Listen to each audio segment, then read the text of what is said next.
Bueno, entonces otra vez buenas noches. Quiero preguntar, no quiero aprovechar más bien para hacer, ya que estamos acá nosotros como más en confianza este ratico, si pudiéramos de alguna manera hacer algunas preguntas de rutina, ¿vale?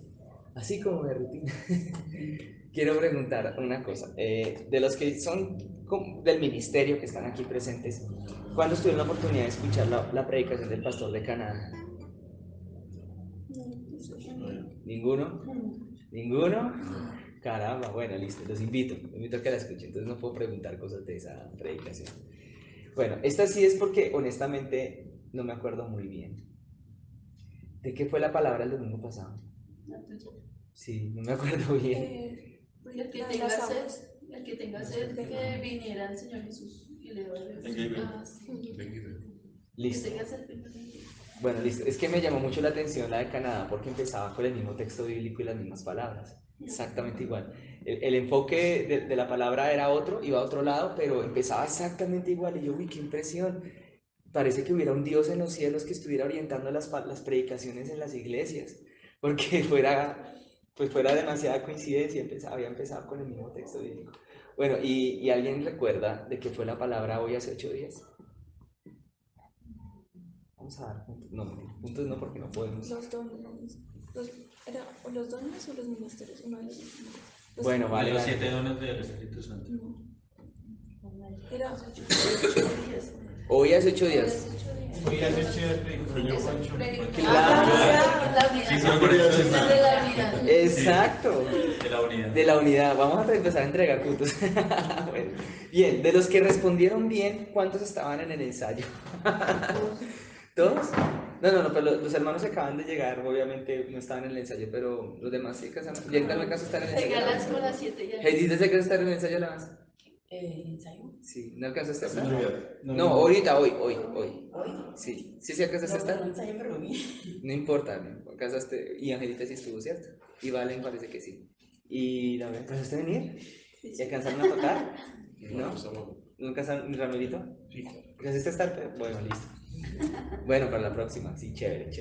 Entonces, no hay problema. Y necesitas, no, acaban de llegar. Ya lo último, pero es la casa de tocar. Ah, no, sí, alcanzaste. Bueno, listo. No, me interesa saber también porque eso va sumando puntos en el tema del ensayo también. Bueno, en otro momento explicaríamos bien de qué se tratan esos puntos y por qué, pero aunque la palabra bíblica para ello no tiene mucho que ver con el tema de los puntos, pero bueno, ¿saben una cosa? El Espíritu Santo me estaba hablando hace un momentito ahorita. Yo tenía en este día, honestamente, pensado hablar de algo de pronto que tenía que ver con algo muy profundo con la palabra, algo de pronto un tema muy profundo en cuanto a las cosas de Dios. Pero no, el Señor este ratico me dijo, hace un momentito cuando estaba Angelita orando y luego cuando empecé a orar, como que me lo fue confirmando y me dijo, no, mejor habla de esto otro, todavía no es hoy no es el momento para hablar aquello que estabas pensando más temprano. Compartir, más bien comparte esto. Y yo, bueno, Señor, ahorita hace un ratico me acaba de llegar como la información. Y entonces, quiero invitarlos a que vayamos a la primera carta del apóstol Pablo a Timoteo, ¿vale?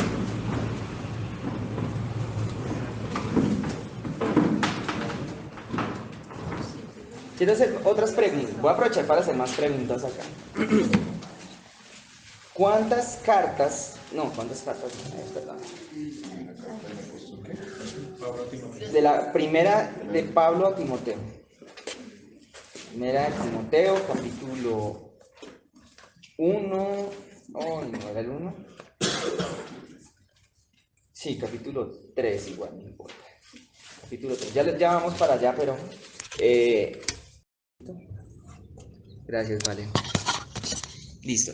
Capítulo 3 de 1 Timoteo. Pero bueno, mientras lo vamos encontrando, quiero aprovechar porque se me viene a la mente más preguntas. Según la Biblia, para los que son más nuevos, quiero aprovechar los que somos más nuevos aquí en las cosas de Dios y en las cosas de la palabra de Dios, los que no lo son tanto, igual pueden de pronto responder. La Biblia declara que hay unas cosas que son avanzadas en cuanto a la Biblia misma y hay unas cosas que en contraste o en cambio son básicas o son rudimentarias. ¿Alguien se acuerda en qué texto bíblico está especificado esas cosas que la Biblia le llama rudimentarias? ¿Dónde? Hebreos 6. ¿Versículo? Bien, un punto para Angelita. Bueno, Angelita ya es más antigua aquí conmigo, ¿no? Tenemos como más o menos el mismo tiempo. Bien, bien, bien. Bueno, ahora ya que Angelita ya respondió bien, por favor no voy a responder la siguiente pregunta. ¿Cuántos son esos rudimentos? No busquen Hebreos 6, por favor, eso está grabado ya, lo volveremos a hablar en otro momento si es necesario. 6. Exacto, muy bien. Diego, ¿cierto? Ya, por fin me aprendí el nombre de Diego. Bien, punto para Diego. Según Hebreos 6, Hebreos capítulo 6, versículo 1, son 6 los rudimentos, o sea, son 6 temas o 6 áreas en las cuales la Biblia declara que son cosas que ella misma define que son básicas en cuanto a la doctrina, o sea, en cuanto a la enseñanza de la Biblia. La Biblia ella misma se autodefine como un libro útil para aprender, para enseñar, para instruir, y la fuente de nuestra enseñanza, de nuestra doctrina, de nuestra sabiduría espiritual, natural y todas las demás cosas. Bien. ¿Qué significa el número 6 en la Biblia? ¿Alguien más? Número de hombre. Es número de hombre. ¿En dónde está eso? Al menos el libro. Ya respondí. En Apocalipsis. Muy bien, perfecto. ¿Cuál es el número de la bestia, según Apocalipsis? 666. Dice literalmente 666.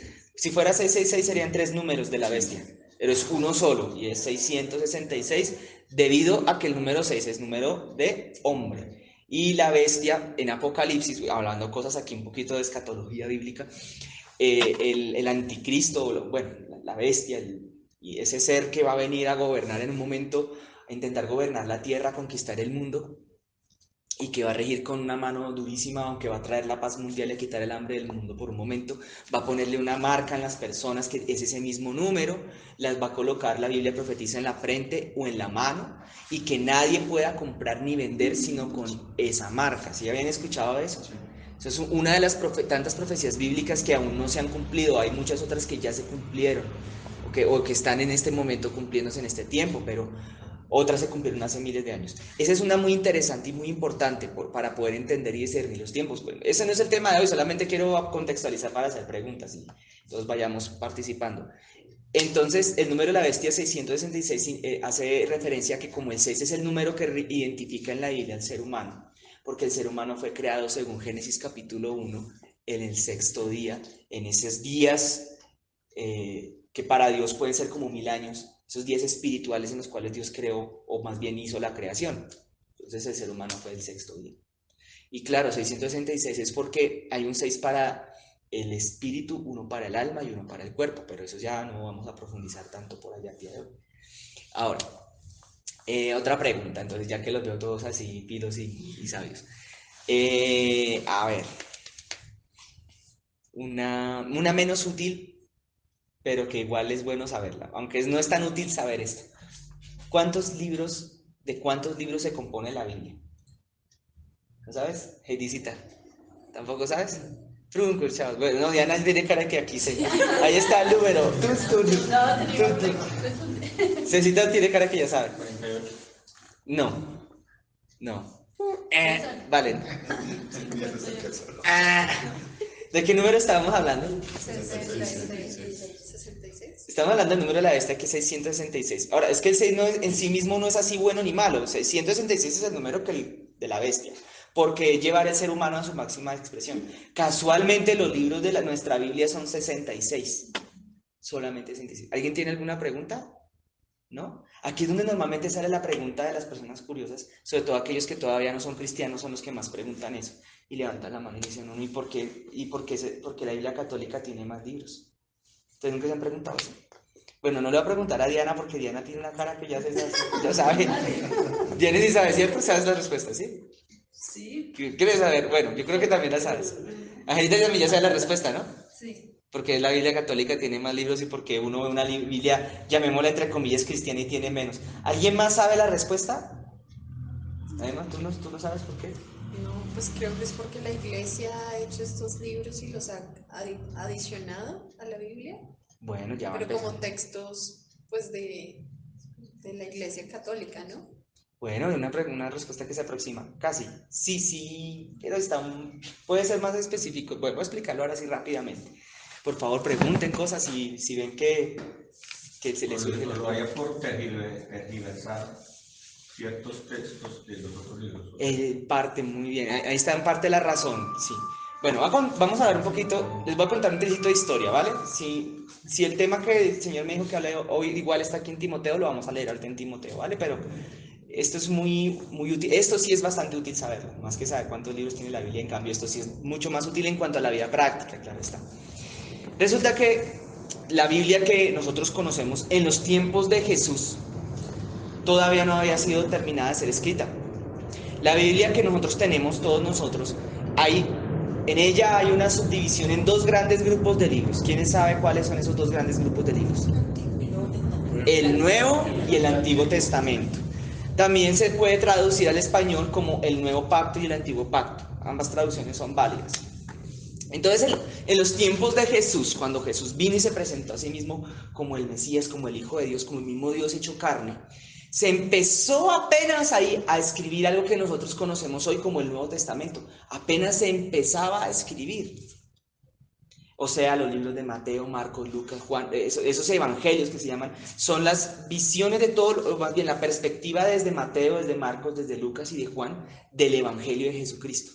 De todo lo que él hizo aquí en la tierra mientras que estuvo con ellos, mientras que caminó con ellos, su ministerio sobre todo, los milagros que hizo, el mensaje que él transmitía, muchos de sus mensajes. Ahí empezó a escribirse lo que después iba a ser un compendio como el Nuevo Testamento. Entonces, el Nuevo Testamento, les cuento, la parte del Nuevo Testamento es aquella que la Iglesia Católica y los cristianos evangélicos, tenemos en común. No hay ninguna diferencia, excepto la traducción de pronto, varía un poquito, pero es una cosa ínfima. Varía como cuando uno traduce carro y en español de España es coche. Sí, traducciones de ese estilo, sí, de resto es casi exactamente lo mismo.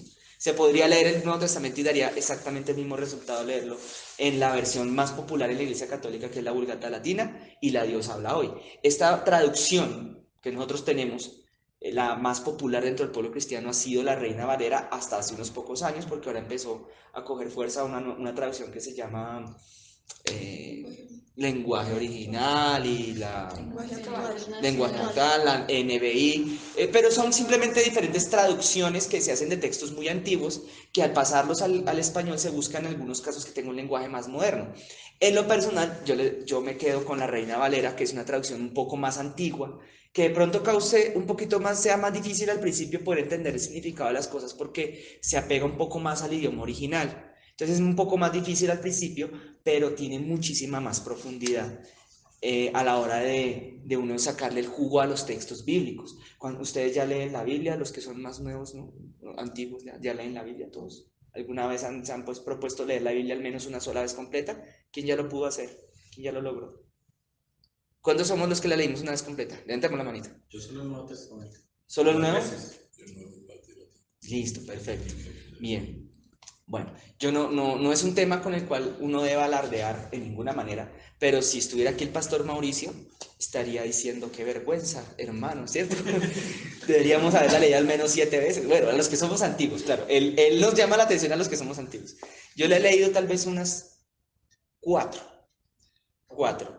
Y estoy quedado porque yo empecé a leer la Biblia hace como unos 16 años, no, hace 20 años empecé a leer la Biblia. Estamos en 2018, hace 21 años empecé a leerla, pues estoy bastante quedado, 7 son muy poquitas. Ahora, no es solo la importancia está en leerla, sino en poderla comprender y aplicar y vivir. Pero entonces el consejo es cuando, hermanos, cojan la Biblia, busquen tiempos de oración con Dios, ojalá todos los días, tiempos de oración con Dios lo más seguido que puedan. Les voy a contar un pequeño testimonio, una experiencia, yo sé que me voy por las ramas, pero luego vuelvo al tema, hermanos. Y es que una vez Dios a mí me orientó, me habló a mi corazón. Esa capacidad de escucharlo viene mucho también, tiene que ver con leer la Biblia seguido y orar con Dios. De que lo buscara en las madrugadas. Un tiempo yo me empecé a parar en 2016 a las 5 de la mañana. Yo tenía que levantarme realmente a las 5:30 para hacer todas mis cosas. Eso parece para muchos ya muy tarde. Sí, a las 5 ya muchos ya están en la calle. Yo me paraba a las 5 y de 5 y 5:30 le dedicaba mi ratico al Señor. Porque así me lo hizo sentir el corazón que debía hacerlo. Y a las 5:30 listo, alistarme, bañarme y a la universidad mis cosas en 2016. Y ese fue un año para mí de unas victorias bastante grandes en mi vida, muy tremendas. Dios empezó a abrirme puertas también de una manera muy maravillosa. Y fue a raíz de haber empezado a hacer un voto con él. Un voto es como un compromiso con él, de que voy a asumir este reto de que todos los días de lunes a viernes me voy a levantar a las 5, por ejemplo, y voy a meterle ese ratico a leer la palabra y a buscar a mi Señor, a orar con él. Si uno quiere tener victoria en la vida, tiene que tener batallas. Y para tener batallas hay que levantarse temprano y buscar al Señor, buscarlo. Había un hombre en la Biblia que se llamaba José, no, se me olvida el nombre, Jacob. Y él tuvo una batalla, él peleó por su bendición. Él luchó con un ángel, dice la Biblia, y eso tiene también un sentido también metafórico, también espiritual, no sé cómo decirlo, también es simbólico. Peleó con el ángel, peleó por su bendición. Dice que duró toda la noche. Nosotros tenemos que aprender en la Biblia cristiana a ser disciplinados, y si somos disciplinados para con Dios, vamos a después a poder ser disciplinados en todas las demás cosas en la vida, y muy seguramente nos va a ir bien, como diría la palabra allá en el libro de Josué capítulo 1 versículo 8, en donde dice: no se apartará este libro de la ley de tu boca y de tu corazón, sino que harás conforme en él está escrito. Algo así dice: todos los días de tu vida meditarás en él. Estoy aquí revolviendo los textos bíblicos. Entonces harás prosperar tu camino y todo te saldrá bien. Yo creo que esa parte lo dice el Salmo 63, ¿o no? Lo que busca uno a Dios en la madrugada. Ajá, y de ahí la canción muy famosa de un hombre de Dios, de Jesús Adrián: temprano yo te buscaré. Por eso digo que es de Marcos. Sí. Espérame, es esa. Luz de mi corazón, espérame, sí. Serás mi primera cita. Pues yo por eso evitaba cantar esa canción, porque esa canción salió en una época en la que yo no madrugaba. Entonces, sí, claro, si yo me ponía a cantarla en la iglesia. Cuando empiezan con esa canción, cuenta toda la historia. Esa canción. La voz y Jesús Adrián le va a decir: Dios no quiere eso, yo me levantaba. Claro, porque hacer un voto a la ligera es desagradable delante de los ojos de Dios. Entonces, bueno, y todo este rollo de que los libros de la Biblia, de que son 66, de que el Antiguo y el Nuevo Testamento, viene a que en el Antiguo Testamento ya estaba escrito en los tiempos de Jesús. Pero en los tiempos de Jesús el Nuevo se empezó a escribir. Hubo unos libros que no entraron en la Biblia. ¿Y quién decidía qué libros entraban en la Biblia y quién no?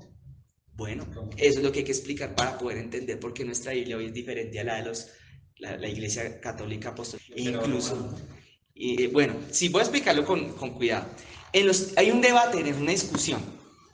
En los tiempos de Jesús hablaba de la Biblia, ya que del Antiguo Testamento, lo que nosotros llamamos Antiguo Testamento, Jesús le decía era las Escrituras, o a veces decía la ley, o a veces decía los profetas. En otras palabras, el Antiguo Testamento, desde el punto de vista de Jesús, se divide en esos tres grupos. El Antiguo se puede subdividir en tres más: la ley, los profetas y las Escrituras. En términos más modernos, la ley, que vendría siendo lo que los judíos hoy en día llaman el Pentateuco, los 5 primeros libros que aparecen en todas las Biblias cristianas: Génesis, Éxodo, Levítico, Deuteronomio, Números. Son los libros que se le atribuyen a Moisés. Se le atribuyen a él. Ahora, después habló Jesús de los profetas.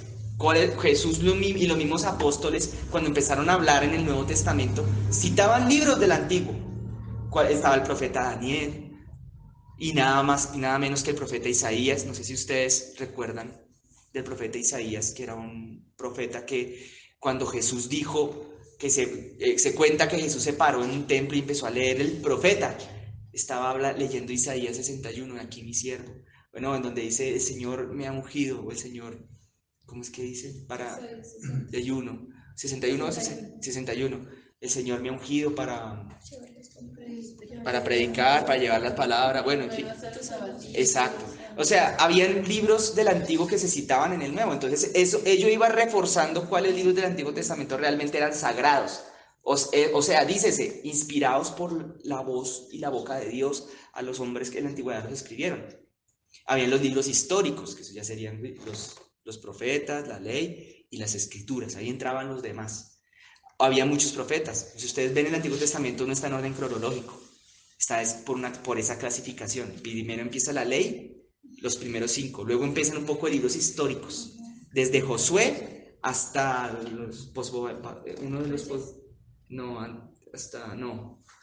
¿cómo es que se llamaba? Ruth Esther. Cantar de los Crónicas. Cantares. No, Ruth y Esther. Jueces. No, más. O sea, desde Josué avanza todos esos. Ay, gracias, vale. No. Esto está en otro idioma. Es la Nehemías, Proverbios. No, antes de Job. ¿Cuál venía antes de Job?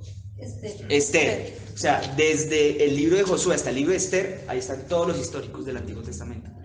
En Job empiezan los libros poéticos, que son poéticos y proféticos al tiempo. Hay unos poéticos, por decirlo así. Y los proféticos propiamente dichos, Isaías, hasta el último del Antiguo Testamento. Bueno, ya volviendo a eso. ¿Quién decidía qué entraba a ese libro de la Biblia y cuál no entraba en los libros sagrados? Bueno, desde que en los tiempos de Jesús no había una Biblia completa, eran muchos rollos separados. ¿Quién decidía eso? Los rabinos, los estudiosos de la ley de Dios. Ellos decían qué libros eran considerados sagrados y qué libros simplemente eran parte de la literatura judía, pero no sagrados. Ellos iban decidiendo. ¿Me hago entender hasta ahí? Bueno, a ese hecho de que unos judíos se reúnen y digan, estos van a ser los libros sagrados, a eso se le llamaba canon. Por eso había libros que eran canónicos y libros que no eran canónicos. El término es tan amplio que al día de hoy se usa el término canónico y no canónico para referirse a otros libros, a otras historias también.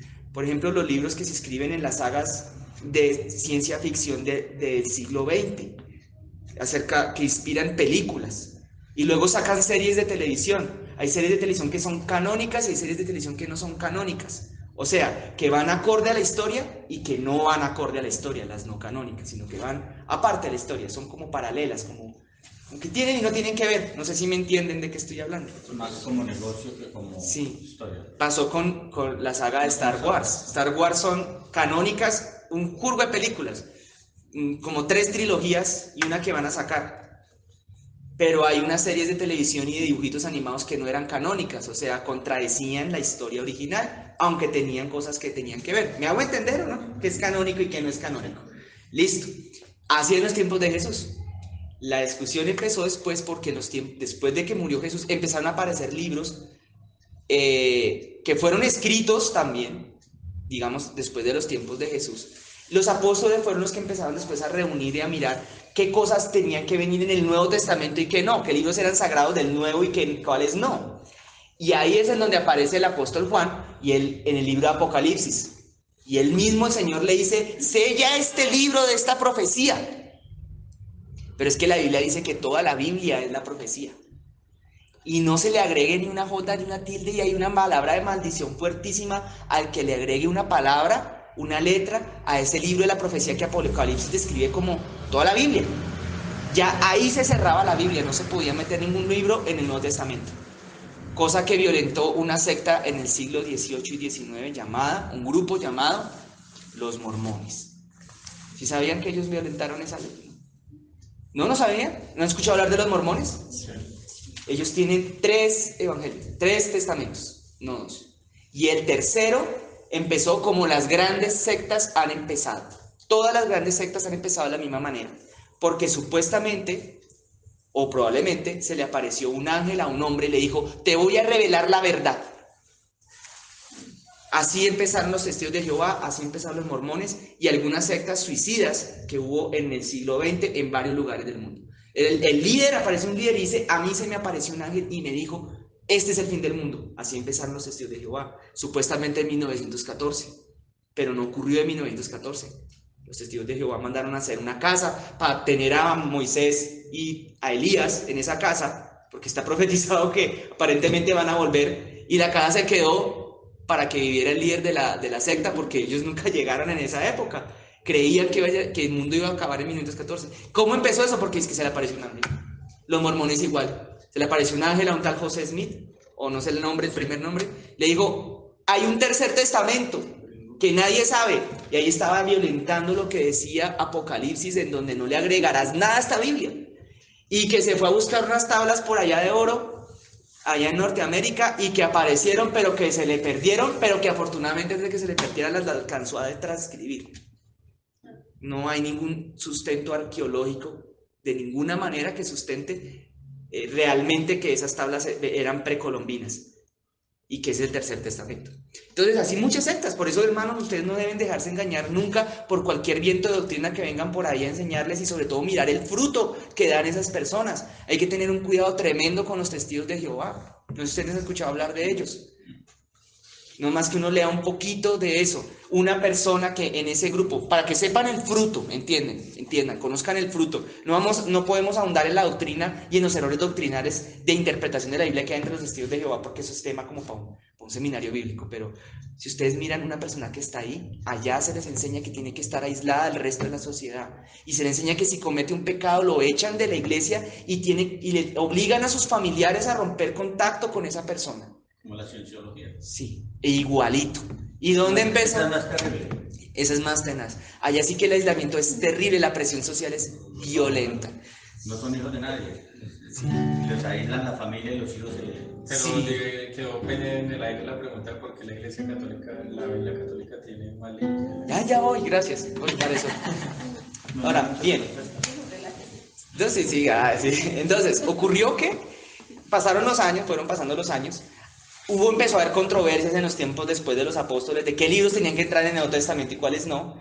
Hubo unos que dijeron, estos van a llamarse apócrifos u ocultos. Y son libros o eran cartas o supuestos evangelios que contradecían aquello que los evangelios iniciales hablaban. Un evangelio apócrifo era, por ejemplo, el de Judas. No sé si ustedes han escuchado hablar de eso, pero sobre eso hay documentales. Judas, porque uno dice que es apócrifo, pues decía que Judas era el bueno del paseo y los otros 11 apóstoles eran los malos. Y que Jesús y Judas... Sí, que Jesús le había ordenado a Judas que lo traicionara, que no era traición, sino que entre los dos tenían ahí su rollo. No, o sea, eran cuestiones que se caen de su propio peso, que contradecían las versiones originales. Pero bueno, esa no es la discusión, eso se resolvió, finalmente quedaron los libros que tenemos en el Nuevo Testamento, quedaron cosas ahí. Y Dios habla a través de esos. Y Dios utiliza esos libros, tal como quedó constatado en Apocalipsis, para hablarnos a nosotros. Los libros en sí solos, sin el Espíritu Santo, tal vez solamente te generen algo de conocimiento intelectual, pero no más. Pero cuando está la presencia de Dios en la oración, en el cuarto secreto, ellos te van hablando. Ahí sí Dios te va a hablar. Eso es lo importante. Porque hay personas que se matan toda una vida estudiando filosofía, estudiando Biblia, para después llegar, levantar un cáliz y un par y decir amén, y nada más, y no pasa nada más. No hay transformación interna en las vidas de nada. Entonces, ahora sí viene la diferencia. Pasaron los siglos, fueron pasando los siglos. Empezó después, unos 2-3 siglos, la iglesia cristiana escondida en Roma porque era perseguida por el Imperio Romano. Tal como Juan también en su época sufrió persecución. El último es en escribir la última palabra de la Biblia, que por cierto, les cuento, la última palabra de la Biblia es amén. Para que sepan después, no les digan que no les avisamos cuando hagamos preguntas. La última palabra del Antiguo Testamento, ¿saben cuál es? ¿No saben cuál es? La última palabra del Antiguo Testamento. Maldición. Y la última palabra del Nuevo Testamento y por ende de toda la Biblia, amén. Opuestas totalmente. Entonces, bueno, pasaron los años. Siglo III, aparece un hombre que, como les conté hace un rato, se le apareció un ángel, una visión, y dice, se me reveló la verdad.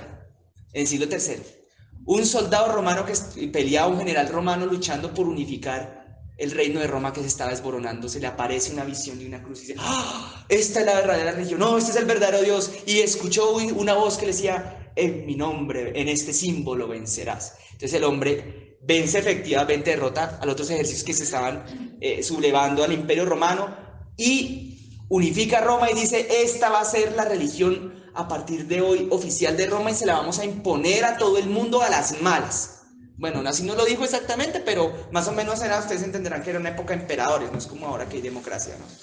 Todo el mundo tiene que seguir esta religión y el que no, más o menos así era la época de los emperadores. Entonces se funda en el siglo III una cosa que hoy en día se llama la Iglesia Apostólica, Católica y Romana. ¿Por qué romana? Porque fue fundada en Roma. ¿Por qué apostólica? Porque supuestamente está basada en los apóstoles, pero los apóstoles, ningún apóstol la fundó un emperador. Y católica significa universal, pero universal es toda la iglesia de Jesucristo. Y pusieron de primer papa Pedro. Ellos dicen que Pedro fue el primer papa, Pedro no fue el primer papa, fue un error de interpretación bíblica. No hubo papas. La Biblia lo que dice es que hubo apóstoles. Y una vez aprovecho para decir, porque yo una vez caí en ese error y el Señor me reargulló muy fuerte una época, años después. Jesús dijo: a nadie llaméis Padre aquí en la tierra, sino al Padre que está en los cielos.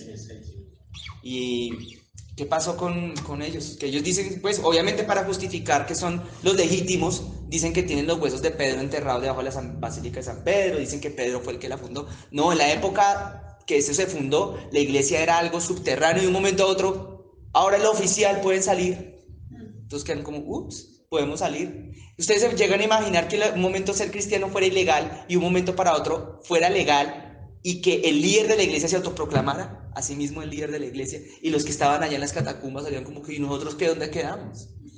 Entonces como que empezaron a legalizar los cultos que habían en Roma. Roma era una cultura politeísta, igual que Grecia. Entonces ellos simplemente empezaron a adaptar los nuevos ornamentos de las cosas cristianas a la cultura romana, tal como los romanos eran expertos. Ellos eran súper expertos en hacer eso, en adaptarse a nuevas culturas que iban absorbiendo. Entonces, bueno, no voy a entrar en más detalles. Nace la iglesia romana y empezaron los concilios romanos. En los concilios ellos se sentaban y decían, bueno, ¿qué libros son sagrados y cuáles no? Y hasta el momento ellos dijeron, sí, el canon que habían hecho los judíos era el canon correcto. Ese está bien. Así vamos a dejar la Biblia, normalita. Pasaron muchos siglos. Y una mujer, ¿sabían que hubo una mujer papa? Bueno, yo me enteré hace poco. Una mujer papa. ¿Cómo haría? No sé. Pero se tendría que vestir y hacer así, no sé cómo. La historia la mostraron. Supuestamente se cayó en un caballo y cuando se cayó botó un bebé porque estaba tras del hecho. El cuento fue que en Roma, por esas épocas ya habían pasado más de 1000 años, había empezado la Reforma Protestante en Alemania. Ustedes saben de qué estamos hablando, ¿no? Un hombre que se llamaba Martín Lutero, o Martin Luther, bueno, un alemán, un monje, estaba leyendo la palabra un día, sin que ningún ángel se le apareciera en ninguna parte, empezó a notar que lo que estaban haciendo estaba mal. ¿Cómo así que comprando la salvación, si aquí dice que la salvación es por fe? No se debe comprar, la salvación no se compra. ¿Qué es eso de las indulgencias? Esto no es bíblico. Y se para y dice, y eso sí es de la sana doctrina, pararse y decir, oye, pastor, esto no es bíblico. Si acaso en secreto, no importa, mejor en secreto. Pastor, mira que esto no es bíblico. Entonces el pastor, ¿qué puede decir? No, sí, mijo, esto no es bíblico. O no, sí es bíblico por esta y esta razón. Pero no, allá lo que hicieron fue, con que muy alevoso, mijo, listo, para afuera entonces. Él intentó plantear una reforma a la Iglesia Católica, Martín Lutero, porque era un hombre que estaba convencido de que lo que dice, igual que nosotros lo que dice la Biblia, pues es lo que es la verdad. Pero cuando tú lees el catecismo católico de entrada te dice que la fe católica se basa en dos fundamentos, en la Biblia y en sus tradiciones. Entonces no hay manera de que funcione. No puede funcionar una religión que esté basada en la Biblia y en las tradiciones. Cuando la misma Biblia dice que hay que desechar las tradiciones de los hombres que se interponen entre Dios y nosotros, y Jesús dijo, ¿por qué invalidamos los mandamientos de Dios por nuestra tradición? Eso es un lío. En esa época surgió un nuevo canon. ¡Qué coincidencia! Se reunieron preocupados y dijeron, tenemos que hacer una contrarreforma. Tenemos que acabar este problemita del protestantismo porque nos está quitando los reyes del norte de Europa, nos está quitando el control de Europa. El control de Europa y casi que del mundo lo tenía la iglesia romana. Cuando llegaron aquí la época colonial, aquí a Colombia los que mandaban eran los sacerdotes, los clérigos y los curas. Antes los virreyes tenían que pedirle permiso a ellos. Pues claro, estaban perdiendo el poder político porque en eso se había convertido la religión en una herramienta para ejercer poder sobre los pueblos y sobre las masas. negocio. Y un negocio. Entonces, claro, se preocuparon, hagamos un nuevo concilio. ¿Cómo vamos a justificar bíblicamente todas estas cosas? Y años atrás venía la papa, la mujer, era la que había instaurado el culto a María. Y había sido pocos años, eso no era de toda la vida de la Iglesia Católica. Lo de María venía pocos siglos atrás, más bien. Había sido una mujer papa la que había puesto ese tema de María. Yo estoy hablando aquí de historia, pero no estoy citando autores ni citando libros, porque imagínense, toda la noche nos gastaríamos. Pues esa mujer había puesto el culto a María. Y la devoción a María, y había puesto a María como intercesora entre Dios y los hombres. Eso era relativamente nuevo. El tema de las imágenes en las iglesias, eso era apenas ya finalizando en la Alta Edad Media. La Edad Media era Baja Edad Media y Alta Edad Media. Acabando la Alta Edad Media era que se empezaron a colocar muñecos en las iglesias católicas, muñecos. Inicialmente se había escrito y ya se había dicho que era con un propósito ornamental y pedagógico o educativo, pero poco a poco se fue convirtiendo en elementos de culto. Entonces todas esas cosas, claro, estaban terribles. ¿Cómo iban a justificar eso? Pues fácil, cambiemos el canon. Y empezaron a buscar, si hubo algo que tuvo la Iglesia Católica durante toda su historia, fue un odio profundo e irracional contra el pueblo judío. ¿Cuál fue su excusa? Que es que ellos lo crucificaron. Pues tan fue así que la Iglesia Católica en muchos momentos convenió con el holocausto nazi. Porque creen que a los judíos que los encontraron, ¿es católico? No. Se salva, no se va para Auschwitz. ¿No sabían eso? La Iglesia Católica era amiga del partido nazi porque ellos también odiaban a los judíos. Y ese odio de los judíos era que, los cánones judíos, esos no son nada. Los cánones nuestros son los verdaderos. Ahora sí vamos a hacer nuestro propio canon. Y empezaron a buscar libros judíos antiguos. Y aparecieron los libros de los macabeos. Otros libros que si bien uno los lee no son malos, no tienen cosas malas. Son libros históricos solamente. De un carácter histórico. Un tal Tobías, unos libros ahí raros, los macabeos, y hay un nombre de una mujer ahí que se me olvida, Judith. Son libros que de alguna manera ellos pudieron ver que en esos libros podían sacar un asidero para justificar sus doctrinas, sus cosas que hacían. Sí. Sí, yo llegué a ver fotos que publicaban donde aparecía Juan Pablo II, Ratzinger y Hitler.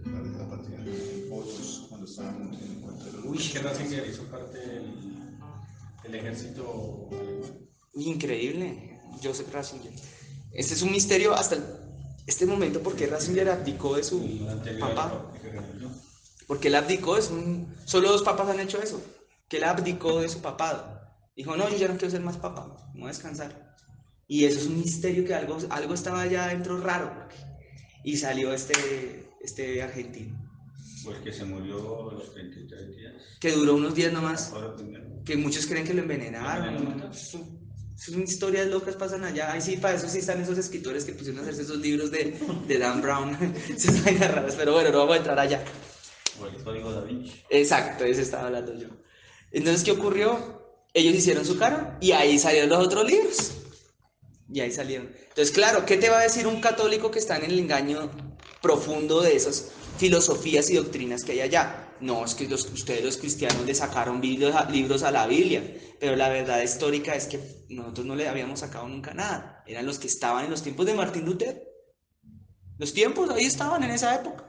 Se le fueron metiendo fue después, cuando dijeron, tenemos que despertarnos, nos están quitando a feligreses. Ahí fue donde se los metieron. Entonces, esos son los temas de los cánones. De la Biblia se pueden hablar muchas cosas. Se puede decir que supuestamente hay contradicciones.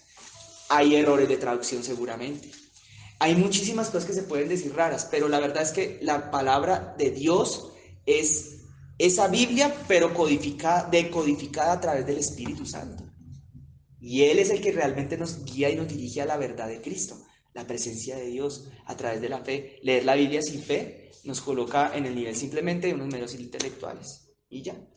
Ahora, siguiendo con el asunto y cerrando, esto me parecía tan importante mencionarlo, hermano. Yo sé que no estaba preparado, se nota demasiado, obviamente, para los que nos escuchen también va a ser muy obvio que esta partita que acabamos de hablar no estaba preparada, pero es muy útil saberlo. Que no vamos a caer por ahí en sectas o en cosas raras, ¿no? Que vengan un día a decirle a alguien, decirle a usted no sabía que Jesús no es Dios. ¿Sabía que Jesús es el arcángel Miguel? ¿De dónde te va? Y te van a abrir. Aparte que dice que Lucifer y Jesús es la misma persona. Bueno, que esos ya son los creciendo en gracia. O que te van a decir, y te van a sacar versículos de la Biblia a tratar de demostrártelo, pero la palabra de Dios no se contradice en sí misma, sino que la sana doctrina generalmente se genera porque los textos bíblicos se complementan los unos con los otros y jamás se debe sacar un texto bíblico de contexto. Eso es la otra cosa también. Una de las reglas para leer y interpretar la Biblia cuando nos volvamos a estudios de la Biblia, que cuando tengamos preguntas, leámosla por nuestro propio criterio más bien con el criterio del Señor que está en nosotros. Dejémonos guiar por el Espíritu Santo y hagámosle las preguntas bíblicas que tengamos primeramente a Él. Y si realmente ya vemos que no tenemos las cosas claras, ahí sí, bueno, en segunda instancia vamos a nuestros pastores y seguramente ellos nos van a aclarar las cosas. O vamos, pero siempre seamos nosotros gente que seamos arduos lectores de la Biblia, porque la falta de eso ha hecho que estos últimos años que han transcurrido este milenio, los cristianos hayan perdido tanta fuerza sobre la tierra. El cristianismo verdadero, el genuino. Una cosa que tiene la iglesia cristiana evangélica de verdad linda de Dios es que no se adueñan de la verdad, sino que toda la verdad se la entregan a la palabra de Dios. No así las sectas. Las sectas dicen, nosotros somos los únicos intérpretes de la Biblia, y se ufanan de leerla de pe a pa. Si nosotros descuidamos la comunión con la palabra de Dios, el día de mañana estamos metidos en una secta y ni nos dimos cuenta. Entonces tenemos que tener cuidado, estar en contacto con la palabra, estarla leyendo, estarla meditando. Bueno, el proceso de meditación es eso, leerla, orar con el Señor y quedarse pensando, bueno, ¿qué significará esto? ¿Qué quería decir Jesús con esto? Irlo masticando. Como así que Jesús dice que el reino de los cielos es semejante a un hombre que sembró en un campo y echó semilla? Eso se trata, meditar la palabra, irse uno pensando en eso, ir meditando. ¿Algunos de ustedes ya lo han logrado? ¿Ya han tenido tiempo de meditación con la palabra? ¿Ya alguien ya lo hizo? ¿Puede hacerlo público o les da penita? Bueno, esta vez les da penita. Primera de Timoteo, capítulo 3. Ahora esta parte me toca dejarla cortita, bueno, esta partecita. El Señor me dijo que igual tengo que cumplirle a lo que el Espíritu Santo me habló más tempranito. Requisitos de los obispos para leer la palabra. Y yo les quiero contar, además de esto, que capítulo 3. Sí, lo tengo que decir porque el Señor me está diciendo que lo diga. Que el otro día el Señor Jesucristo se me apareció. Eso nunca lo hace conmigo, sino por allá muy de vez en cuando. Y me habló en un sueño. Me habló en un sueño y me dijo, no me gustó la predicación tuya de tal día, porque diste muchas vueltas y no fuiste directo a la palabra de Dios y no leíste mi palabra. Te pusiste fue a dar vueltas. Así me lo dijo clarito en el sueño. Yo me desperté, yo que como que Dios me estaba hablando. Así que tengo que hacerle caso y ir hacia la palabra de Dios directo. ¿Vale, hermanos? Entonces quiero compartir eso porque cuando Dios me regaña, eso es de edificación para mi vida. Y yo creo que para nosotros también después. Bueno, requisitos de los obispos. Vamos a empezar. El título es ese, ¿no? Fíjense en que hay requisitos para obispos, pero un poquito más abajo, requisitos para diáconos. Bien. Palabra fiel. Si alguno anhela obispado, buena obra desea. Pero es necesario que el obispo sea irreprensible, marido de una sola mujer, sobrio, prudente, decoroso, hospedador, apto para enseñar, no dado al vino, no pendenciero, no codicioso de ganancias deshonestas, sino amable, apacible, no avaro, que gobierne bien su casa, que tenga a sus hijos en sujeción con toda honestidad, pues el que no sabe gobernar su propia casa, pues ¿cómo cuidará de la iglesia de Dios? No un neófito, no sea que envaneciéndose caiga en la condenación del diablo.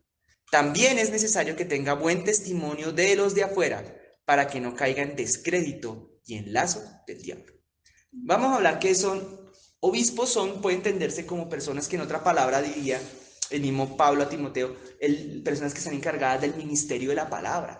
Personas que están, aquí mismo dice, personas que están encargadas de gobernar la iglesia, de cuidar la iglesia. O sea, está hablando de personas que tienen ya ministerios, llamados a ministerios. Bien sea pastores, profetas, evangelistas o apóstoles. A esto hace referencia con nuestras personas que están en evidencia en las cosas de Dios. Tal como muchos de los que estamos acá hemos sido llamados, independientemente de lo nuevo que seamos. Y está colocando unos requisitos. Son relativamente, yo los veo altos. Pero quería leer este texto solamente para que tengamos una idea de que para ser obispo, o sea, para estar a cargo de algo importante, llamémoslo así, un cargo de eminencia en las cosas de Dios, hay unos requisitos. Dios coloca requisitos.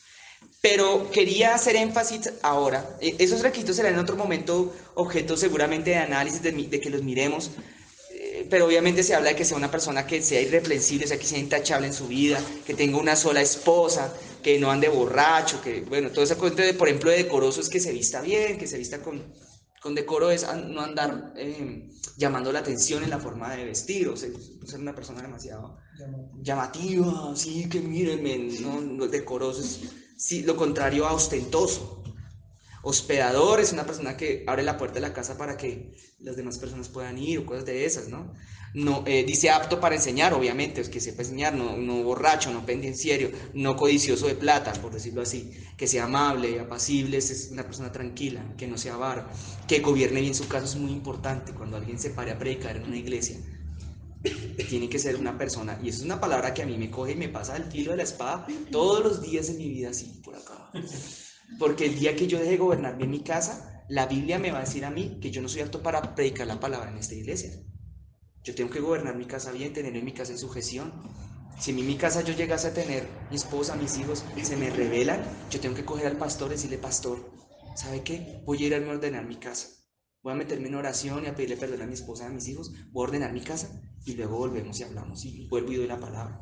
Porque eso delante de Dios es muy importante.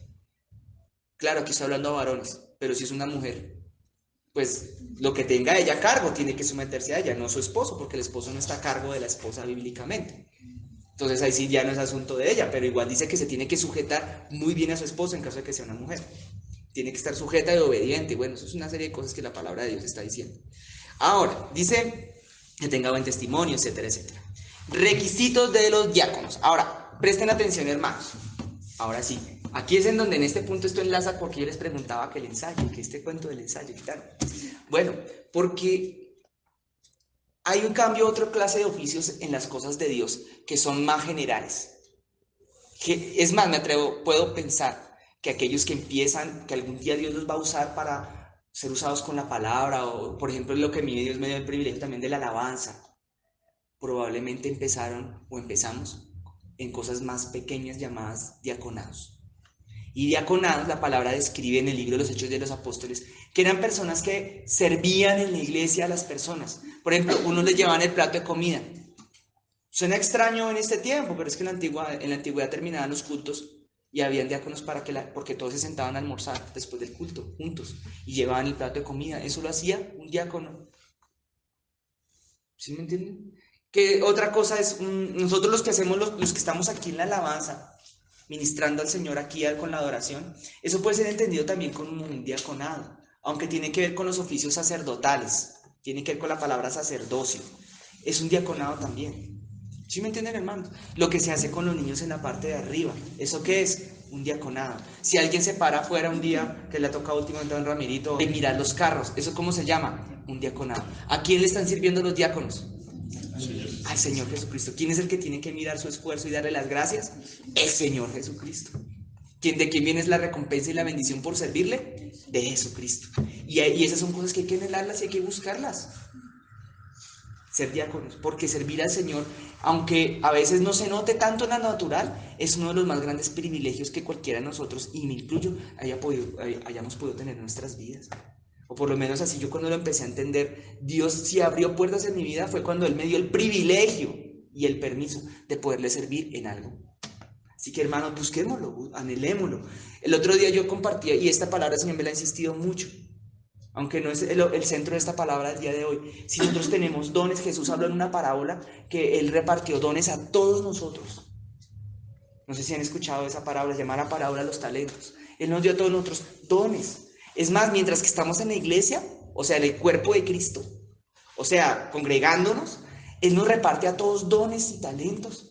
Y el mismo Señor nos lo reparte. Él nos lo da según el lugar en donde estemos sembrados. En este caso, en esta casa llamada Mi Amado Jesús, Bogotá. Entonces Él nos empieza a repartir cosas y de pronto al principio nosotros no sabemos que las tenemos, no somos conscientes, pero Él nos la da. Y en la parábola de los talentos Él dice: pilas, porque si tú no desentierras ese talento o ese don y no lo pones a funcionar, te va a ser demandado y Dios incluso puede castigarte y decirte: siervo malo, ¿no usaste lo que tenías? Tienes que usarlo y ponerlo a funcionar y hacerlo desarrollar. ¿Escuchaste? Si tú cumples esto en el cuerpo de Cristo, puedes estar tranquilo que Dios se va a encargar de todas las demás cosas en tu vida. Las demás, eso que Jesús habló del vestido, eso que Jesús habló de la comida que no nos iba a faltar, que no nos iba a faltar el techo, que no nos iba a faltar las cosas terrenalmente hablando, las materiales. Jesús se le hablaba a los que eran buenos hijos, a sus siervos, por ejemplo. Si uno es buen hijo de Dios, uno le sirve a Cristo. Ahora, que si uno le sirve a Cristo, ello implique que sea buen hijo de Dios, eso sí ya no aplica. Hay mucha gente que le sirve a Cristo, pero no son hijos. No sé si ustedes lo sepan, pero hay gente que le sirve a Dios, pero no son hijos. Personas que hacen el trabajo para Jesús, hacen cosas que las hacen en nombre de Dios, pero llegará el día aquel y se presentarán delante de Dios y Jesús les dijo, sí, de pronto hacías milagros, echabas fuera demonios, pero no eras buen hijo, te portabas mal. Bueno, estoy aquí traduciendo lo que Jesús dice para afuera. Pero hay algo que sí es cierto, y es que el que es hijo de Dios le debe servir, debe poner a disposición de los siervos de Dios, del pastor de esta iglesia, el pastor Antonio o el pastor Mauricio que está encargado, colocar a disposición de ellos los dones que tenemos, lo que podemos, lo que sabemos hacer, para que el cuerpo de Cristo entre todos nosotros nos podamos edificar. ¿Quedó eso claro? ¿No? Nosotros, Dios no nos llamó nunca a hacer ruedas sueltas, a andar por nuestra cuenta haciendo las cosas a nuestra manera, sino que estemos unidos. Entonces, ahora sí vienen los requisitos de los diáconos. Ya se entiende que es un diácono, ¿no?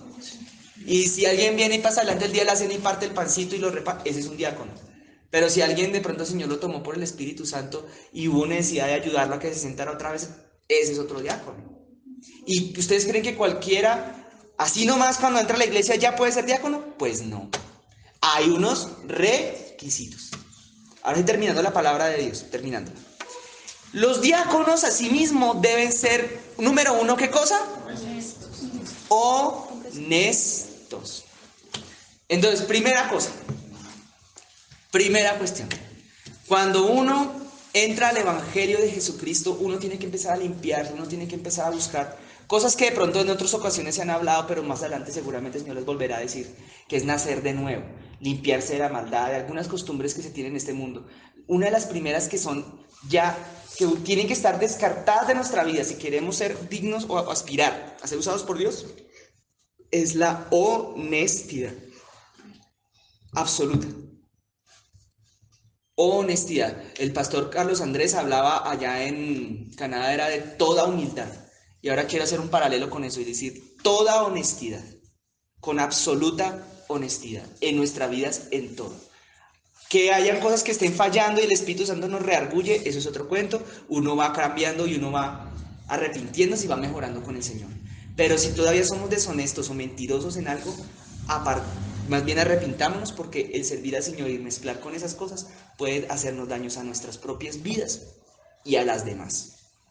Y yo conocí, tristemente, gracias a Dios, muchos años atrás, personas que eran absolutamente deshonestas y que servían en la iglesia. Cuento ese ejemplo porque yo sí me acuerdo, y fue triste. Esas personas finalmente fueron reprobadas por Dios y nunca alcanzaron aquello porque no se arrepintieron. Muchas de ellas llegaban y le tenían por costumbre y por maña decir mentiras todo el tiempo, mentiras piadosas, mentiras blancas, todo el tiempo. Y eso es abominable delante de los ojos de Dios, tan abominable como decir mentiras grandes y mentiras graves. Lo que pasa es que lo decían todo el tiempo, con eso compensaban lo grave. No, igual está mal delante de Dios, no importa. Y era todo el tiempo, ay, es que tengo dañado el celular. Y el cuento no era que lo tenía dañado, era que quería que uno le devolviera la llamada para no gastar el minuto cuando el minuto valía 1,000 pesos. Imagínense, ¿hace cuántos años pasó eso? Los minutos eran a 1,000 pesos. 1,000 pesos de los 90s. Entonces, o sea, como decir a 5,000 de ahora, algo así, a 2,000, 3,000 de ahora. Uno tenía que comprarse una tarjeta de 10,000 que era un esfuerzo para recargar el celular y daba 10 minutos. Entonces uno, uy, tengo 10 llamadas, eso era increíble. A todo el país, desde donde esté. Increíble. Y me timbraban y colgaban y yo, la llamada perdí, ese término ni existía. Ay, no, mi hermano, es que tengo un problema en vez de decirle uno la verdad, oye, no quiero gastar el minuto. Más sincero, más lindo, más chévere, nadie lo va a juzgar. Pero no, los seres humanos tienen esa costumbre, ¿no? O tenemos, o muchos tienen, otros no tanto. Hay gente que es más frentera y no les gusta mentir tanto, son más sinceros, pero a veces son agresivos. Bueno, pero es otro rollo. ¿Listo? Segundo característica de un diácono: sin doblez. ¿Sí sabes qué es eso? No. ¿Quién entiende qué es sin doblez? Sin mostrar lo que no es, sin tener cosas escondidas. Un doblez en la solapa. La gente habla de las solapas, ¿no? Las personas solapadas son personas que tienen solapa en su vida, o sea, doblez. Una solapa es un doblez en un vestido. ¿Cierto, Dianis? Sí. Hay un pliegue, algo que se dobla. Hay una parte que queda escondida.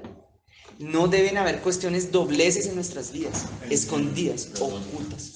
En confecciones se llama un falso. Ah, gracias, pastor. Un Y falso. es eso. Pero la solapa es lo que queda de arriba y que se dobla así. Sí, abajo Pero tiene resulta falso que para tiene- que se vea la tiene un tinta. revés. Sí.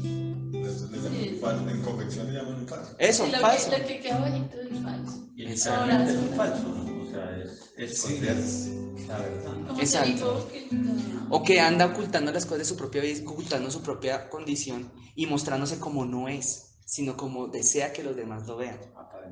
Aparentar lo que no se es. Y si hay algo que el Señor en cambio ama mucho, es que nosotros nos mostremos con nuestras propias debilidades como somos, que no temamos a desnudar nuestra alma delante de los demás.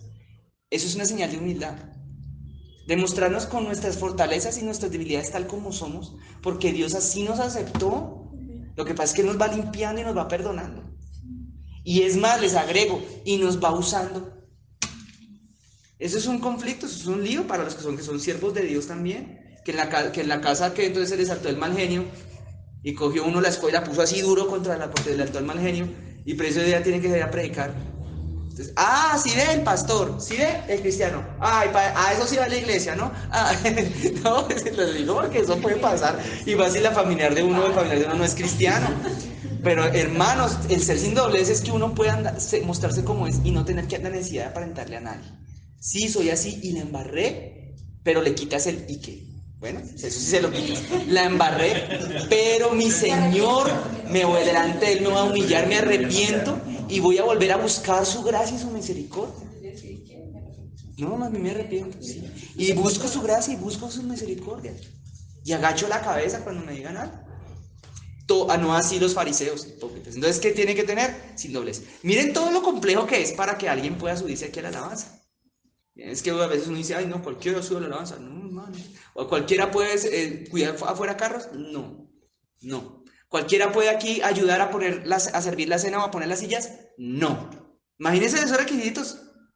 Ahora, parecen altos como los estoy hablando, ¿no? Pero son lo mínimo. Esperen, mira. No dados a mucho vino, dice acá. Pueden tomar pero poquito. Pero los diáconos. Oye, pero aquí hay algo curioso. Voy a ser un poco atrevido con la palabra de Dios, pero si me ciño únicamente lo que dice acá, porque uno tiene que interpretar la palabra en contexto, ¿no? Toda la Biblia que dice al respecto. Pero si cogiera solamente lo que dice aquí en Timoteo, lo que diría es que los diáconos pueden tomar poquito, pero los obispos no. ¿Sí se vieron atrás que los obispos no? Los obispos tienen que andar sobrios.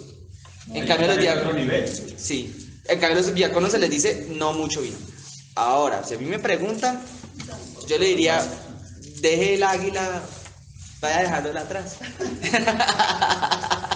Hay una situación donde Pablo le aconseja a Timoteo que come vino, pero es por una molestia al estómago. Por un problema de estómago. Le dice que también que preferiblemente que esté solo.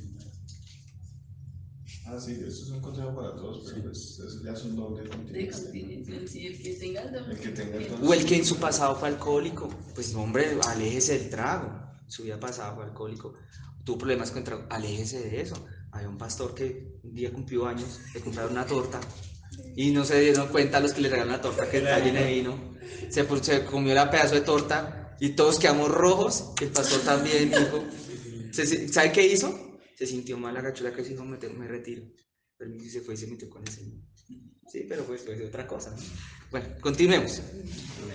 No, sí. Tengo una pregunta con respecto a eso, porque yo tengo una prima que se congrega en nuestra iglesia. Entonces una vez me pareció muy curioso el tema de fumar. Porque, pues yo personalmente, o sea, yo nunca más volví a tomar mezcal. O sea, desde que yo me convertí, jamás.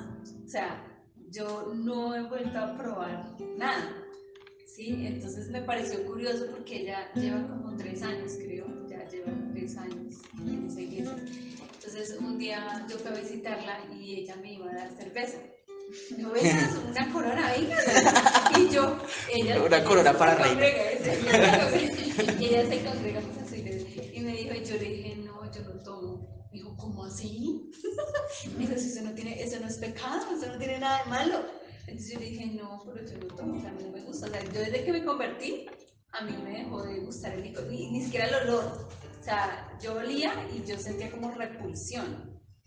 Y no era porque de pronto, o sea, porque uno también a veces piensa eso, ¿no? Que de pronto es impuesto, que es sugestión o que no.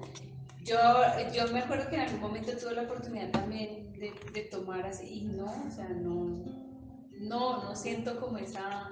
Entonces me inquietó porque ella me dijo esta palabra. Me dijo, no, pero si en la Biblia dice que no hay que tomar mucho vino, se puede tomar una y no pasa nada. Entonces yo me quedé como que, yo no le dije nada. Pero el vino, Pero yo en me esta época, el vino era lo mismo que es para nosotros hoy el vino. Es una muy buena pregunta que habría que consultarla. Porque no era más como un jugo, Era como tal vez como un jugo de uva, pero no fermentadito, la Y fermentada. también dice, en una parte de la pero ley dice que no, tampoco te embriagues con las mezclas de los hombres. Pero sí la palabra menciona que había gente que se emborrachaba, entonces seguramente sí era Sí, era fuerte. que se sabía hacer, que existía la Como la técnica. chicha. Sí, sí existía la técnica.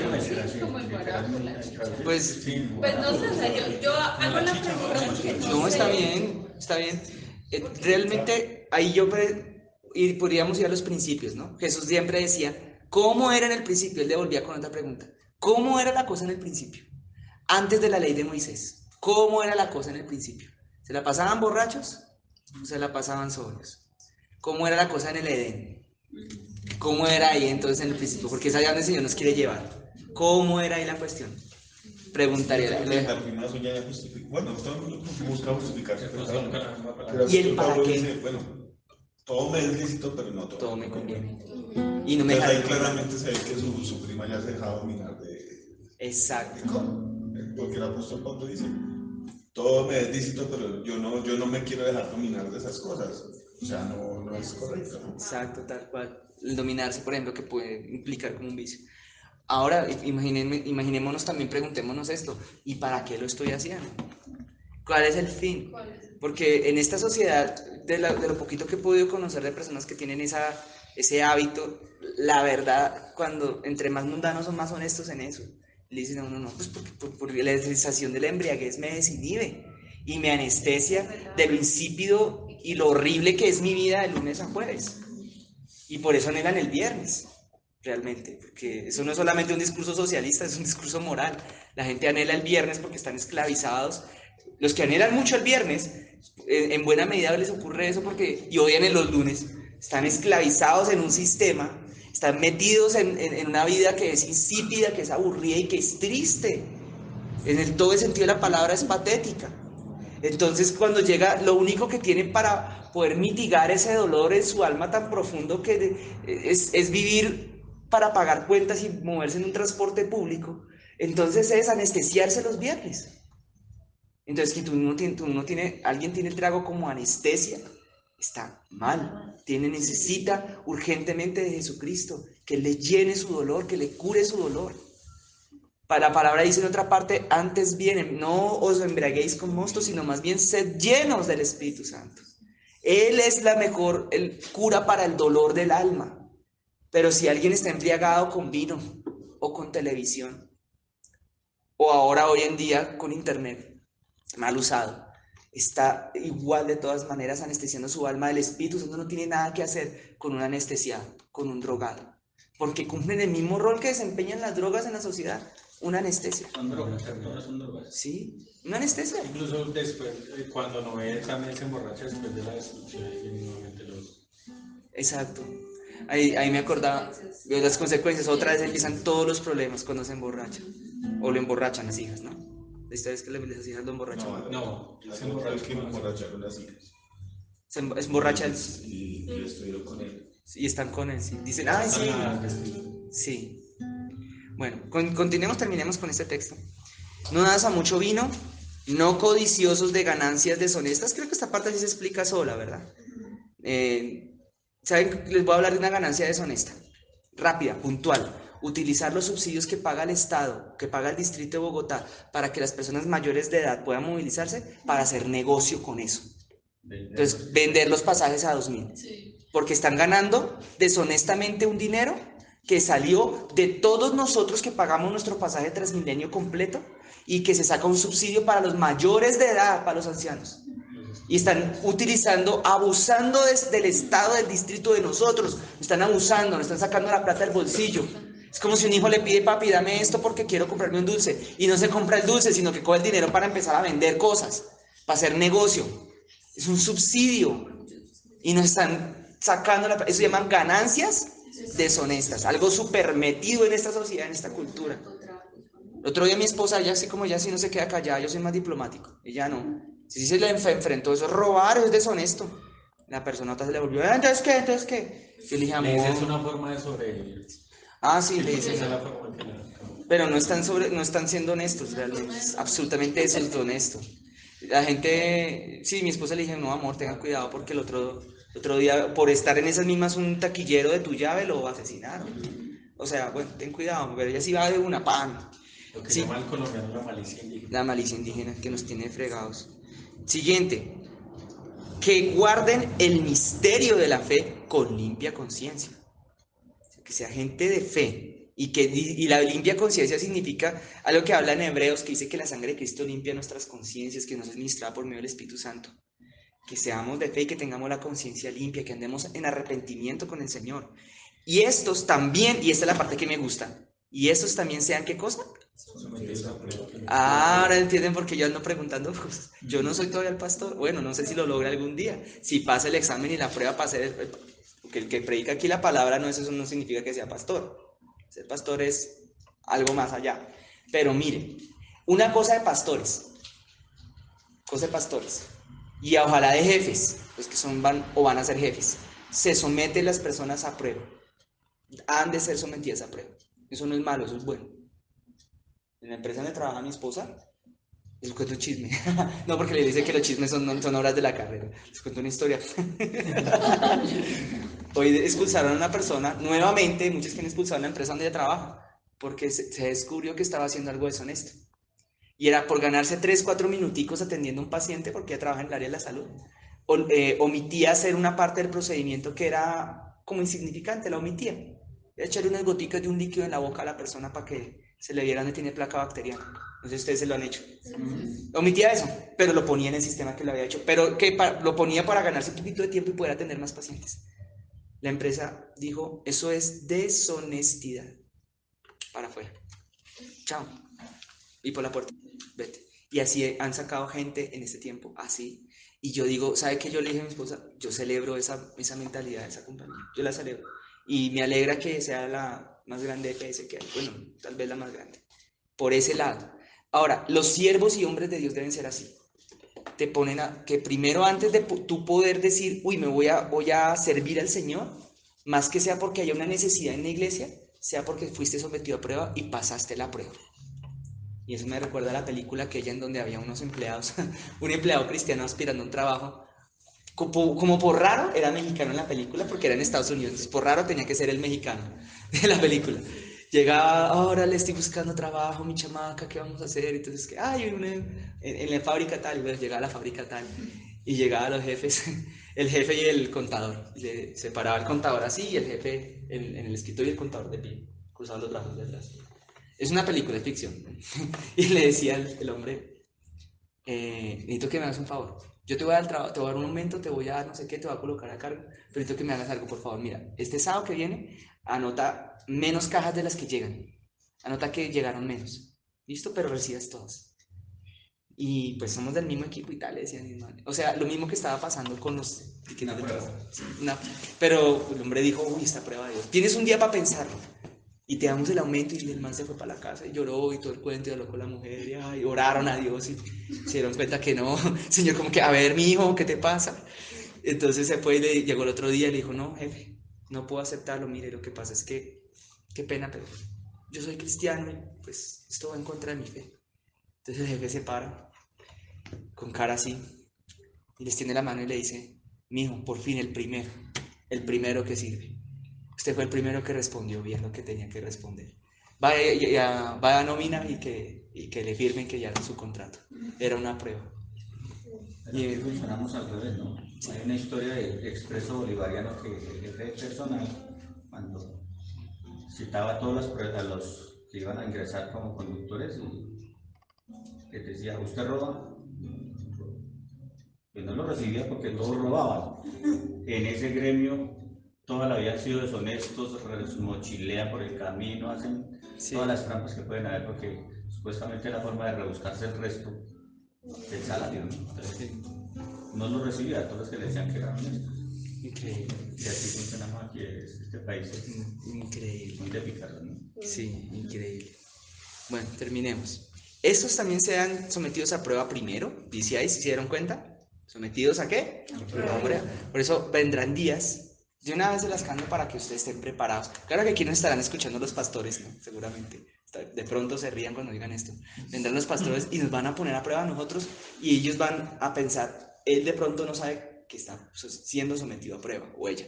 Pero ¿qué van a hacer? Te va a decir, Genisita, ore su merced. ¿Eso qué es? Sometiendo a prueba también. O va a decir, bueno, su merced, hágase cargo de algo chiquito y va a mirar a ver si lo haces o no, o cómo lo haces. O te va a dar la oportunidad de que te quede ahí un cabo suelto, a ver si lo dejas suelto o si lo arreglas. Y esas son cosas que hacen, que la palabra dice que deben hacer los pastores con los que van a ser diáconos, sometiéndolos a prueba primero. Entonces ejerzan el diaconado, ahí sí. ¿Sí son qué cosa? Hay algo que le hace mucho daño a cualquier iglesia y es tener diáconos reprensibles o gente sirviendo que sea reprensible. Como me contaba mi querida esposa, no, pues que yo conocí el caso. Pues eso es una maldición terrible para esa congregación. Un hombre decía que parte del grupo de alabanza, no sé qué instrumento sería el que tocaba, y con qué frescura no decía nada en la iglesia, no comentaba nada, pero el hombre años atrás, ya hace varios años, se consiguió una novia fuera de la iglesia. Normal la novia, pues de hecho nosotros conocimos fue a la novia, que le fuimos a hablar del evangelio y ella no tenía ni idea del evangelio y eso que el novio era cristiano y no conocía el evangelio. Fuimos a hablar de Dios. Cuando un día cualquiera, no, es que estoy embarazada de mi novio y pues mi novio pues toca en la iglesia. ¿Ustedes creen que el novio se bajó del altar y dijo, uy pastor, tengo que responder por el chiste? No contó nada, se quedó callado. Eso se llama ser reprensible. Porque la Biblia declara que si uno va a tener esas cositas a tener hijos, eso es dentro del matrimonio, no por fuera. Sí, punto, sencillo, así lo dice ya la Biblia. Pues no, el hombre no contó nada y siguió. No supe el fin de ese hombre, pero sé que la señora lo tiene demandado. Un niño que ya tiene como 8 o 9 años. Que es divino el niño, pero ¿qué más le vamos a hacer? Y ustedes creen que ahora, ¿cómo va esa mujer ahora a recibir el evangelio? Es más difícil. Porque dice, si así son los cristianos, ¿yo qué voy a entrar a esa iglesia? ¿Sí me entienden? Eso precisamente me decía un amigo. Decía, pero vea Silvestre decía que es cristiano. Y digo, no, pero ¿cómo? Porque hay mal testimonio o antitestimonio. Destruimos y pisoteamos el nombre de Cristo. A mí un par de veces en mi vida me tocó coger y decir, compañeros de trabajo, ese testimonio, eso no es Cristo, ese no es Cristo. Eso que esa persona hace, eso no es Jesús. Algunas veces me tocó hacer eso, pero que Dios me dio la orden. Terminemos. ¿Cuántas veces he dicho que terminemos? Hasta las 8:49 lo voy a decir. Ay, las mujeres, fíjese que hay mujeres diaconisas, ¿no? La palabra aquí permite perfectamente que las mujeres sirvan a Dios. Las mujeres, asimismo, sean honestas. ¿Cómo dice? De lo mismo que estamos hablando, ¿no? No calumniadoras. Bueno, yo he conocido gente así hace muchos años también en el mundo cristiano. Mujeres que calumnian, que horrible, que inventan cosas, cuentos. Sino sobrias, dice acá, fieles en todo. ¿Qué significa ser fiel en todo? Aunque eso aplica para todos nosotros. Fiel en todo es que a mí me dicen, por favor, me hace favor y pintas esa pared de blanco. ¿Y yo la pinto de qué color? Blanco, no gris, ni con un pedacito rojo, ni con una rayita, ¿no? Si me dicen el blanco de aquí a acá, es blanco de aquí a acá. Eso se llama ser fiel. Que hago todo lo que se me manda. Todo. Ni una cosa se me escapa. Ser una persona fiel es que Dios ordena que se hable y se diga, hijo mío, yo te amo, y uno va y dice, hijo mío, yo te amo. No omite el yo te amo, ni le agrega yo te amo de manera sobrenatural, no. Dice exactamente lo que Dios dijo que tenía que decir. Eso se llama fidelidad. ¿Y fidelidad qué significa también? Lo que ustedes están haciendo acá el día de hoy. Que el pastor hace muchos años dijo, vamos a hacer una reunión los viernes, nos vamos a empezar a congregar. Y por años solamente venían poquitos, por época solamente aparecía don Carlos. Y venía don Carlos, me contaba el otro día que llegaba Heidi Cita y encontraba a don Carlos, bueno, vamos a meternos a hablar. Otro día ya estaba Ramirito, otros días ya estaban 3, estaban 2. Pero fidelidad significa que yo voy a decir, voy a hacer algo para el Señor, me voy a comprometer, voy a asumir con el Señor, o el Señor me pide que yo asuma algo. Por ejemplo, reunirme los domingos. Y yo voy los domingos y me congrego en mi iglesia, en mi congregación. Y no fallo a menos que sea algo de fuerza mayor. Eso se llama fidelidad, igual que los líderes. Lo que estamos haciendo hoy es una expresión de fidelidad, no para con una iglesia ni una denominación, sino para con Dios. Que estemos aquí a las 8:46 de la noche. Es una expresión de fidelidad para con Dios. Terminando, dice ahora, los diáconos sean maridos de una sola mujer. Esto hoy en día suena tan obvio, pero es que en la época eso era permitido. Lo contrario era permitido hasta que Jesús... En la ley de Moisés era permitido hasta que Jesús empezó a romper con ese paradigma. Y Jesús empezó a decir, no, esperen. Este tema del la poligamia solo porque Moisés la había permitido por la dureza de vuestros corazones. Bueno, es que le han hecho a Jesús una pregunta sobre la poligamia, la muerte y el divorcio. Eran los 3 temas ahí en una sola pregunta. Y Jesús dijo, no, espere. En el principio no era así. En el principio era un solo marido, una sola mujer, un solo matrimonio. Y así es como Dios quiere que... Jesús fue el que empezó a romper con ese cuento de la poligamia. Eso de la poligamia ya no es bíblico. Fue una de las pocas cosas de la ley que Jesús rompió y anuló. Y dijo, eso ya no va más. Por eso esas sectas por allá, grupos mormones que se reúnen en Bolivia y en algunos lados de los Estados Unidos, están en pecado. Que 5 mujeres, que 8 esposas y 30 niños, no, eso ya era... Los sombreros, los Amish. Los Amish, creo. No sé si son los mismos Amish. Violan las hijas, violan las esposas horrible de otros. Y los pocos que se escapan cuentan cómo viven allá. Eso es bien peor que los de la cienciología. Eso sí que viven peor. No, y atrasados. Las andan a caballo. Mejor dicho, hacen muchas cosas sí. Que son. Pues aquí para no ir lejos los guajiros. Sí, viven aislados, sí. Horrible eso. Ahora, ¿ustedes creen? El otro día estuve leyendo cosas de los testigos de Jehová impresionantes, documentales sobre eso, hay por montones. Allá se producían abusos muy fuertes en los hogares, abusos terribles, incluso contra los hijos, contra las esposas, terribles. Y esa secta prefería pagar indemnizaciones cuando habían demandas, antes que decir, oiga, sí, perdón, o expulsar al agresor. Habían ocasiones en las que preferían quedarse con el agresor adentro de su iglesia y pagar indemnizaciones multimillonarias. Porque habían personas que decían, si tú llegas a revelarte a tu esposo que te pega y te vas de la casa de tu esposo que te pega, entonces te tienes que ir de la iglesia. Y le aislaban absolutamente a esa persona, era terrible. Tanto que ahora hay fundaciones para recibir a las personas que salen de esas sectas. Es horrible. Y finalmente, ahora sí ya lo he dicho como 20. Ese era el de las 8:49. Que gobiernen bien sus hijos y sus casas. O sea, como quien dice, el papá que gobierne mal su hijo, pues yuca.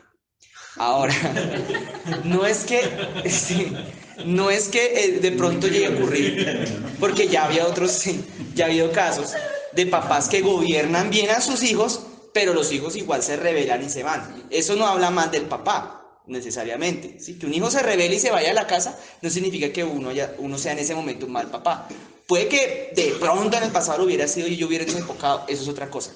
Pero si uno es un buen papá, eso no garantiza necesariamente que en todos los casos el hijo va a estar ahí, súper fiel, aunque debería. Pero dice que si uno es un mal papá, que gobierna mal a sus hijos, o dícese papá alcahueta, papá hacele todo, papá perdónele todo, tápele todo, cosas de ese estilo. De pronto, sí, ahí sí la palabra decir, pilas con estos, que estos no pueden ser diáconos. Ganan para sí un grado, me salté un pedacito, porque los que ejercen bien el diaconado, ganan para sí un grado, ¿qué cosa?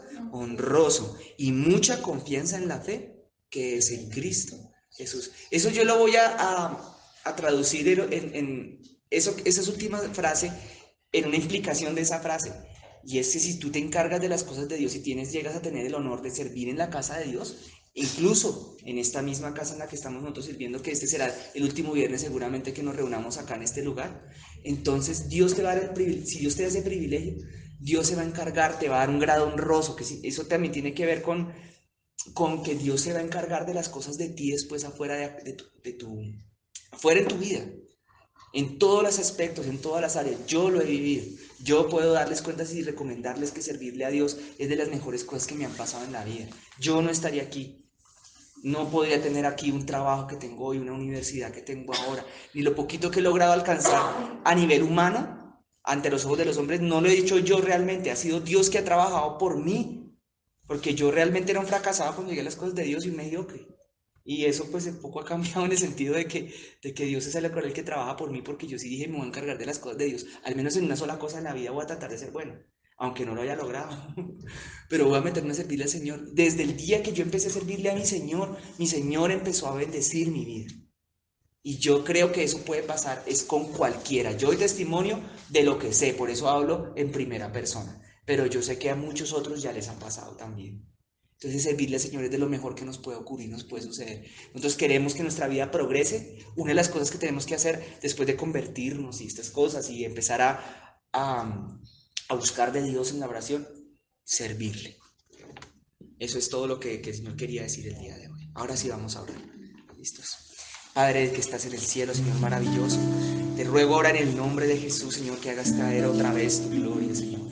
Que hagas otra vez caer tu presencia, que otra vez nos rodees con ellos, Señor. Que nos llenes en este día, Señor, con tu amor y con tu presencia. Llénanos hoy de ti, Rey. Llénanos hoy de ti, Señor. Queremos darte la gloria, queremos honrarte, Señor. Venimos ante ti hoy a presentar todo lo que tenemos y colocarlo a tus pies, Señor. A tus pies, precioso Rey. Oh poderoso Dios, todopoderoso y maravilloso Rey. Te amamos. Queremos decir que hoy estamos aquí porque te amamos. Ven, precioso Dios. Ven y llénanos una vez más con tu presencia, Señor. En el nombre de Jesús. A tus pies arde mi corazón.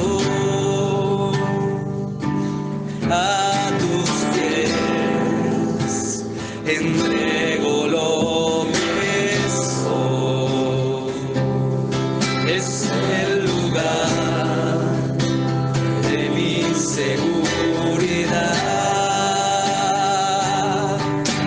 donde nadie te puede señalar. Me perdonaste, me acercaste a tu presencia, me levantaste y hoy me postro a adorarte.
dones, Señor.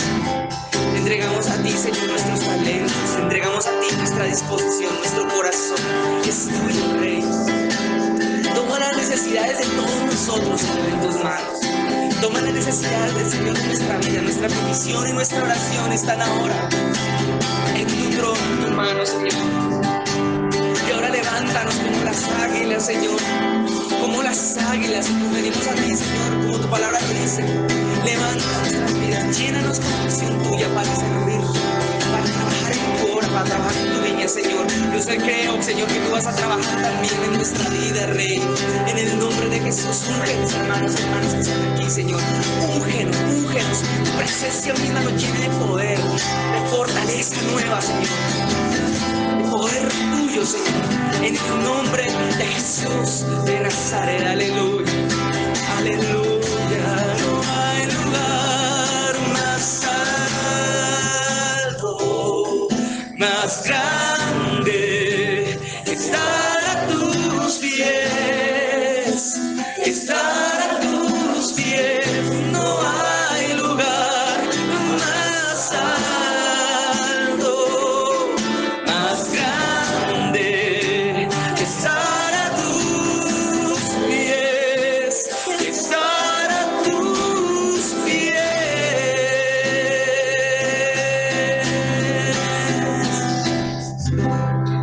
Gracias, Señor, precioso y poderoso. Ahora, Señor, te ruego que todos nosotros nos lleves en seguridad y en paz a nuestro lugar de descanso, a nuestra casa. Ya, Señor, guárdanos con tus sangres y protégenos. Acorda toda distancia en esta noche, Señor, y te damos las gracias en el nombre de Jesús de Nazaret. Amén, amén y amén. Dios les bendiga a todos ustedes. Chao.